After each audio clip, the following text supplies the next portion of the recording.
বিগত 15 বছর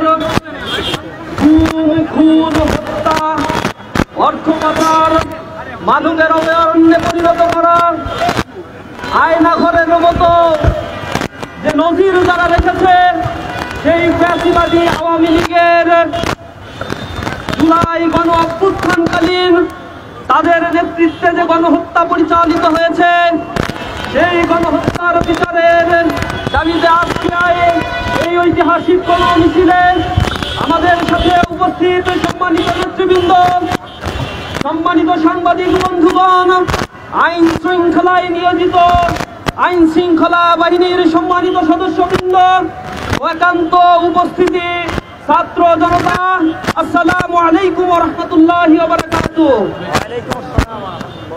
সংগ্রামী উপস্থিতি, আমরা অত্যন্ত দুঃখ ভারাক্রান্ত হৃদয়ে এখানে উপস্থিত হয়েছি।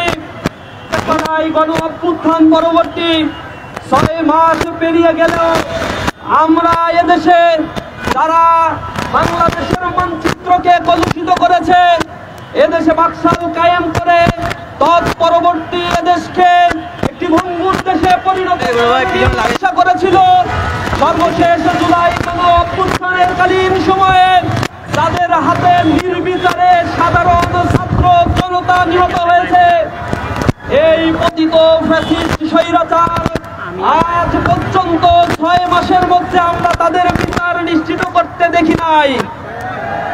আমরা কাল বিলম্ব দেখছি।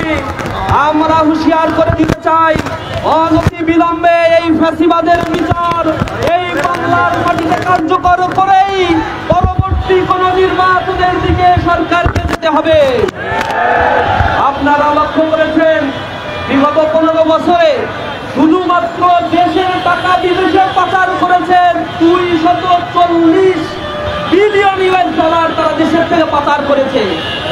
কত টাকা আজ তারা লুটপাট করেছে, লুণ্ঠন করেছে, তার কোনো হদিস নাই। জনগণকে উন্নয়নের মহাসড়কে উঠিয়ে দিয়ে এ জমিনের প্রতি ইঞ্চি মাটিতে তারা লুটতরাজ, হত্যা, গুম আর খুনের রাজত্ব কায়েম করেছে। এ দোষরদের বিচার আমরা অনতি বিলম্বে দাবি করছি। বাংলাদেশ ইসলামী ছাত্র শিবিরের বিগত 15 বছরে 104 জন ভাইকে নির্বিচারে হত্যা করা হয়েছে। জুডিশিয়াল কিলিং এর মাধ্যমে ট্রাইব্যুনাল গঠন করে তথাকথিত মানবতা বিরোধী অপরাধের বিচারের নামে নির্বিচারে রাজনৈতিক বন্দীদেরকে হত্যা করা হয়েছে। এ সকল বিচার হওয়ার পর্যন্ত আমরা রাজপথ থেকে ফিরে যাব না। আমরা দৃঢ়ভাবে বলতে চাই, আমরা বিগত 6 মাস দেখতে পাচ্ছি কিছু রাজনৈতিক দল তারা ফ্যাসিবাদের বিচারের দাবিতে সরব না থেকে চাঁদাবাজি, ছিনতাই, আন্তঃকন্দলের মতো কার্যক্রমের মধ্যে জড়িয়ে পড়েছে। এ জাতির মধ্যে ঐক্যের বদলে তারা ফাটল ধরানোর চেষ্টা করছে। আমরা এ জাতিকে ঐক্যবদ্ধভাবে সুন্দর একটি বাংলাদেশে বিনির্মাণ করার জন্য আহ্বান জানাচ্ছি। রাজনৈতিক নেতাদের যদি সুবুদ্ধি উদাহরণ না হয়, তাহলে আরেকটি গণঅভ্যুত্থানের জন্য প্রস্তুতি নাও। আমরা বলতে চাই, এদেশ আমার, এদেশের স্বাধীনতার সার্বভৌমত্বের তন্দ্র প্রহরী হিসেবে ইসলামী ছাত্র শিবির স্বাধীনতা উত্তর ছাত্র জনতাকে নিয়ে গঠনমূলক কার্যক্রম আর অন্যায়ের প্রতিবাদ করে যাচ্ছে। সরকারকে আহ্বান জানাই, আপনারা একটা ক্যামেরা করবেন না। আপনাদেরকে এখানে বসানো হয়েছে এ ছাত্র জনতার গণহত্যার বিচার নিশ্চিত করার জন্য। আমরা দেখেছি এখনো পর্যন্ত যারা আহত, মৃত্যুবরণ করেছে, তাদের চিকিৎসা সেবা এখনো নিশ্চিত করা হয় নাই। আমরা আহাজারি শুনতে পাচ্ছি মায়েদের, যাদের দেখে আমরা দেখতে পাচ্ছি যে তারা অর্থের কারণে কান্নাকাটি করছে। তাদের সন্তান মারা গিয়েছে, তাদের প্রতিশ্রুতি দেওয়া হয়েছিল, কিন্তু প্রতিশ্রুতি দেওয়া অর্থ তারা এখনো পর্যন্ত হাতে পায়নি।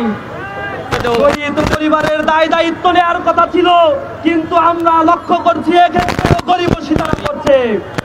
আমরা স্পষ্টভাবে বলতে চাই, বাংলার এই জমিনকে সুন্দরভাবে সাজিয়ে তোলার জন্য, ফ্যাসিবাদকে নির্মূল করার জন্য ছাত্র জনতা আবার ঐক্যবদ্ধ হয়ে গণ আন্দোলন করে তুলবে ইনশাআল্লাহ। সর্বশেষ আমি সবাইকে ধন্যবাদ জানাচ্ছি এই গণমিছিলে অংশগ্রহণ করার জন্য। আমরা ফ্যাসিবাদ এর বিচার যতদিন পর্যন্ত না হবে ততদিন পর্যন্ত রাজপথে থেকে আমরা প্রতিবাদ জানাবো, দাবি আদায় করব এবং এই বাংলার জমিনে আওয়ামী সন্ত্রাসীদের, নিকৃষ্ট ফাসিস্টদের, নিষিদ্ধ ছাত্রলীগের বিচার আমরা নিশ্চিত করব ইনশাআল্লাহ। সবাইকে আন্তরিক ধন্যবাদ এবং মোবারকবাদ জানিয়ে আজকের প্রোগ্রাম এখানেই সমাপ্তি ঘোষণা করছি।